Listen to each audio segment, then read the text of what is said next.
বেরোজগার এখানে কেউ নেই এবং সকলে আমরা নামাজ পড়ছি, রোজা রাখি। শরীরে যদি হারাম ইনকাম থাকে আপনার কোনো ইবাদত কবুল হবে না। বাগান আছে, খাইতেও পারি, নিঃশ্বাসও নিতে পারি, চোখও দেখতে পারি, আর যা কিছু আপনার হারামতা দরকার সেটাও করতে পারবে না।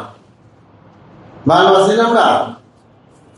কিন্তু এই যে মায়ের রমজানের সময় আমার তো মনে হয় যে বেরোজগার এখানে কেউ নেই এবং সকলে আমরা নামাজ পড়ছি, রোজা রাখি, তারাবি নামাজ পড়তেছি, কিন্তু মনে রাখতে হবে যে আপনার শরীরে যদি হারাম ইনকাম থাকে আপনার কোনো ইবাদত কবুল হবে না, কোনোদিন কবুল হবে না।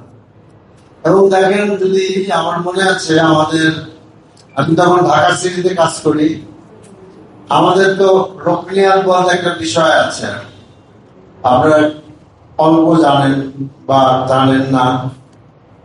সেখানে আমাদের 3 জন ভাই আসলো রোপণ হওয়ার জন্য। তাদের একজন হলো এসডিও অফিসের লোক, তার নাম আমার মনে আছে, এখনো মনে আছে, বহু বছর, not less than 25 years, but still I remember his name and চেহারা মনে আছে আমার।